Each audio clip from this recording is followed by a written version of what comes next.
Karnataka state open university ಏನೆಲ್ಲ ನಡೆದಿದೆ ಹಗರಣ ಮುಕ್ತವಾಗಿ ಯಾವುದೂ ಇಲ್ಲ, ಎಲ್ಲವೂ ಕೂಡ ಹಗರಣಗಳಿಂದಲೇ ಕೂಡಿರೋದು.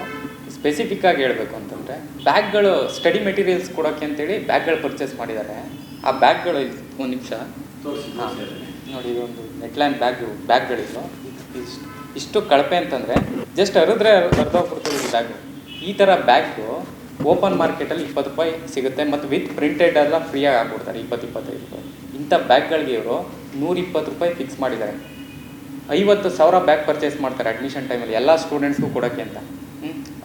ಎಂಥ ದೊಡ್ಡ ಹಗರಣ ಅಂದರೆ 20 ರೂಪಾಯಲ್ಲಿ 120 ರೂಪಾಯಿ. ಅದೇ ರೀತಿ ಒಂದು ಡ್ರೋನ್ ಶೂಟ್ ಮಾಡಿದ್ದಾರೆ. ಡ್ರೋನ್ ಶೂಟ್ ಅಂತಂದರೆ ಕ್ಯಾಂಪಸ್ ಕಟ್ಟಡಗಳಿದೆಯಲ್ಲ, ಅದನ್ನ ಡ್ರೋನ್ ಶೂಟ್ ಮಾಡಿ ವೆಬ್ಸೈಟಲ್ಲಿ ಅಪ್ಲೋಡ್ ಮಾಡೋಕ್ಕೆ 26 ಲಕ್ಷ ಬಿಲ್ ಮಾಡಿದ್ದಾರೆ. 30,000 ರೂಪಾಯಿ ಕೊಟ್ಟರೆ ಯಾವುದೋ ಒಂದು ವಿಡಿಯೋ ಶೂಟ್ ಮಾಡುವಂಥ ಯಾವುದೇ ಒಂದು ಕಂಪ್ನಿ 30-40 ಸಾವಿರಕ್ಕೆ ಅಪ್ಲೋಡ್ ಮಾಡಬೇಕಿದ್ರೆ 26 ಲಕ್ಷವನ್ನು ಟ್ರಾಯ್ ಕ್ರಿಯೇಷನ್ ಅನ್ನೋರಿಗೆ ಕೊಟ್ಟಿದ್ದಾರೆ. ಅಲ್ಲಿ ಅವ್ರು ಮೆನ್ಷನ್ ಮಾಡ್ತಾರೆ ವೆಬ್ಸೈಟ್ ಕೂಡ ಕ್ರಿಯೇಟ್ ಮಾಡ್ತೀವಿ ಅಂತ. ಆಲ್ರೆಡಿ ವೆಬ್ಸೈಟ್ ಇತ್ತು, ಅದೇ ವೆಬ್ಸೈಟ್ನ ಮಾಡ್ಯೂಲ್ ಚೇಂಜ್ ಮಾಡಿ ಅಪ್ಲೋಡ್ ಮಾಡ್ಬೋದಿತ್ತು. ಅದಕ್ಕೆ 26 ಲಕ್ಷ ಕೊಡೋ ಅವಶ್ಯಕತೆ ಏನಿತ್ತು? ಮತ್ತು ಮಂಡ್ಯ ರೀಜನಲ್ ಸೆಂಟ್ರಲ್ಲಿ ಇರೋದು ಒಂದೇ ಬಿಲ್ಡಿಂಗು. ಒಂದು ಬಿಲ್ಡಿಂಗ್ ಶೂಟ್ ಮಾಡೋಕ್ಕೆ 5-10 ಸಾವಿರ ಕೊಟ್ಟರೆ ಸಾಕು. ಅದಕ್ಕೆ 5.5 ಲಕ್ಷ ಹೆಂಗೆ ಕೊಡ್ತೀರಾ ನೀವು? ಚಾಮರಾಜನಗರದಲ್ಲೂ ಸೇಮ್ ಆಗಿದೆ, 5 ಲಕ್ಷ ಕೊಟ್ಟಿದ್ದಾರೆ ಚಾಮರಾಜನಗರದಲ್ಲಿರೋ ರೀಜನಲ್ ಸೆಂಟ್ರನ್ನ ಶೂಟ್ ಮಾಡಿ ಅಪ್ಲೋಡ್ ಮಾಡೋಕ್ಕೆ. ಸೊ ಇದು ಹಗರಣ ಆಗಿದೆ. ಮತ್ತು ಒಂದು ಡಿಜಿಟಲ್ ಅಕಾಡೆಮಿಕ್ ಪ್ಲಾಟ್ಫಾರ್ಮ್ ಅಂತ ಶುರು ಮಾಡಿದ್ದಾರೆ. ಅಂದರೆ ವಿದ್ಯಾರ್ಥಿಗಳು ತಮ್ಮ ಅಸೈನ್ಮೆಂಟ್ಸ್ ಸಬ್ಮಿಟ್ ಮಾಡೋಕ್ಕೆ, ಅದೇ ರೀತಿಯಾಗಿ ಪ್ರೊಫೆಸರ್ಗಳ ಜೊತೆ ಕಾಂಟ್ಯಾಕ್ಟಲ್ಲಿರೋ ದೃಷ್ಟಿಯಿಂದ ಒಂದು ಆ್ಯಂಡ್ರಾಯ್ಡ್ ಅಪ್ಲಿಕೇಶನ್ ಶುರು ಮಾಡಿದ್ದಾರೆ. ಅದೊಂದು ಬೇಸಿಕ್ ಆ್ಯಂಡ್ರಾಯ್ಡ್ ಅಪ್ಲಿಕೇಶನ್. ಈ ಇಂಜಿನಿಯರಿಂಗ್ ಅಲ್ಲಿ ಕಂಪ್ಯೂಟರ್ ಸೈನ್ಸ್ ಮಾಡ್ತಾರೋ ಯಾವುದೇ ಸ್ಟೂಡೆಂಟ್ ಕೂಡ ಫ್ರೀಯಾಗಿ ಮಾಡುವಂಥ ಒಂದು ಆ್ಯಂಡ್ರಾಯ್ಡ್ ಅಪ್ಲಿಕೇಶನ್ ಅದು. ಇವರು ಅಟ್ಲೀಸ್ಟ್ ಯಾರಾದರೂ ಟೆಕ್ ಡೆವಲಪರ್ಸ್ ಹತ್ರ ಮಾಡಬೇಕು ಅಂದರೂ ಕೂಡ ಒಂದು 5 ಲಕ್ಷ ರೂಪಾಯಿ ಖರ್ಚಾಗೋದು. 5 ಲಕ್ಷ ರೂಪಾಯಿ ಕೊಟ್ಟು ಒಂದು ಆ್ಯಂಡ್ರಾಯ್ಡ್ ಅಪ್ಲಿಕೇಶನ್ ಕ್ರಿಯೇಟ್ ಮಾಡಿಸ್ಕೊಂಡು ಖುದ್ದು ವಿಶ್ವವಿದ್ಯಾಲಯವೇ ಅದನ್ನ ಮೇಂಟೈನ್ ಮಾಡುವಂಥ ಅವಕಾಶ ಇದ್ದರೂ ಕೂಡ ಇವರು ಎಜುಈಸಿ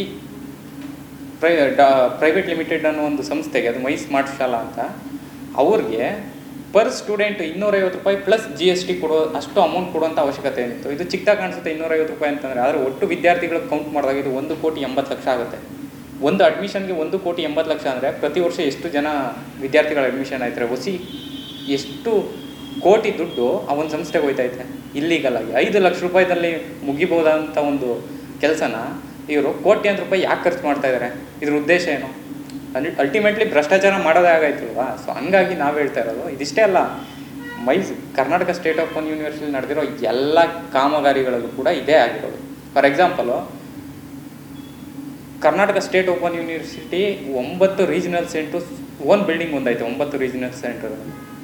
ಈ 9 ರೀಜನಲ್ ಸೆಂಟರ್ಗಳಲ್ಲಿ ಇರೋ ಬಿಲ್ಡಿಂಗ್ಗಳಿಗೆ LED ಬಲ್ಬ್ ಆಗೋಕ್ಕೆ 2 ಕೋಟಿ ರೂಪಾಯಿ ಇನ್ವೆಸ್ಟ್ ಮಾಡಿದೆ. 2 ಕೋಟಿ ಇನ್ವೆಸ್ಟ್ ಮಾಡಿ LED ಬಲ್ಬ್ ಆಗುವಂಥ ಅವಶ್ಯಕತೆ ಇದೆ. ಅದು ಎಂಥ ಬಲ್ಬ್ಗಳವು ಅಂತ ನಾನು ಕೇಳೋದು. 2 ಕೋಟಿ ರೂಪಾಯಿ ಖರ್ಚು ಮಾಡುವಂಥದ್ದು. ಎಷ್ಟು ಹಗರಣಗಳು ನಡೆದಿಲ್ಲ, ಎಷ್ಟು ಕೋಟಿ ದುಡ್ಡು ಮಿಸ್ಯೂಸ್ ಆಗಿಲ್ಲ.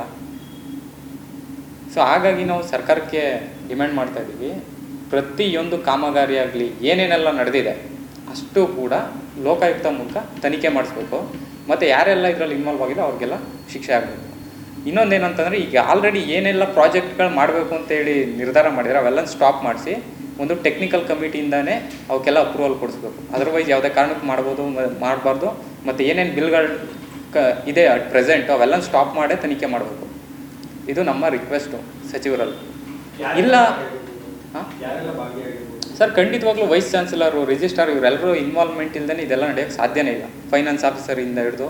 ಮತ್ತು ನನಗೆ ಆಶ್ಚರ್ಯ ಆಗೋದು, ಇಲ್ಲಿ BOM ಮೆಂಬರ್ಗಳು ಇದೆಲ್ಲ BOM ಮೀಟಿಂಗಲ್ಲಿ ಚರ್ಚೆ ಆದರೂ ಕೂಡ ಯಾಕೆ ಇದ್ರ ಬಗ್ಗೆ ಗಮನ ಹರಿಸಿಲ್ಲ, ಯಾಕೆ ಇದ್ರ ಬಗ್ಗೆ ಅವರು ಕ್ವೆಶನ್ ಮಾಡ್ತಾ ಇಲ್ಲ ಅನ್ನೋದೇ ಆಶ್ಚರ್ಯ. ಯಾಕಂದ್ರೆ ಈಗ ಸಾರ್ವಜನಿಕರಿಗೆ ಸಹಜವಾಗಿ ಅನಿಸುತ್ತೆ ಎಲ್ಲೋ BOM ಮೆಂಬರ್ಗಳು ಕೂಡ ಇದರಲ್ಲಿ ಇನ್ವಾಲ್ವ್ ಇದ್ದಾರೆ, ಅವ್ರಿಗೂ ಕೂಡ ಇದರಲ್ಲಿ ಅವರು ಅಮೌಂಟ್ ಹೋಗ್ತಾ ಇದೆ, ದುಡ್ಡು ಹೋಗ್ತಾ ಇದೆ, ಅದಕ್ಕೆ ಸುಮ್ಮನಿದ್ದಾರೆ ಅಂತ.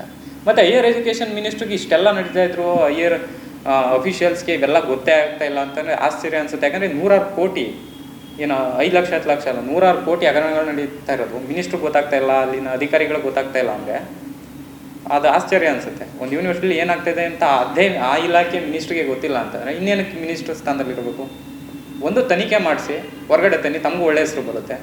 ಇಲ್ಲಾಂದರೆ ನೀವು ಒಪ್ಕೊಂಡಂಗೆ ಆಗುತ್ತೆ ನಾವು ಕೂಡ ಇದರಲ್ಲಿ ಇನ್ವಾಲ್ವ್ ಆಗಿದ್ದೀವಿ ಅಂತ. ಇದು ನಮ್ಮ ಬೇಡಿಕೆ. ಸೊ ಹಂಗಾಗಿ ನಾನು ರಿಕ್ವೆಸ್ಟ್ ಮಾಡ್ತೀನಿ ಮಿನಿಸ್ಟ್ರಲ್ಲೂ ಕೂಡ ಇದನ್ನ ತನಿಖೆ ಮಾಡಿಸ್ಲೇಬೇಕು ಲೋಕಾಯುಕ್ತದಿಂದ. ನಾವು ಸಿ ಎಮ್ಗೂ ಕೂಡ ಲೆಟ್ರೆಲ್ಲ ಬರೆದಿದ್ದೀವಿ, ಸಿ ಎಮ್ಗೂ ಲೆಟ್ರ್ ಬರೆದಿದ್ದೀವಿ, ಗವರ್ನರ್ ಆಫೀಸ್ಗೂ ಕೂಡ ಲೆಟರ್ ಬರ್ತಿದ್ದೀವಿ, ಮಿನಿಸ್ಟ್ರಿಗೂ ಕೂಡ ಲೆಟರ್ ಬರ್ತಿದ್ದೀವಿ, ಪ್ರಿನ್ಸಿಪಲ್ ಸೆಕ್ರೆಟರಿ ಅವ್ರಿಗೂ ಕೂಡ ಲೆಟರ್ ಕಳಿಸಿದ್ದೀವಿ. ಅವರ ಆ್ಯಕ್ಷನ್ ಯಾವ ರೀತಿ ಇರುತ್ತೆ ಅದ್ರ ಮೇಲೆ ಮುಂದಿನ ಹೋರಾಟ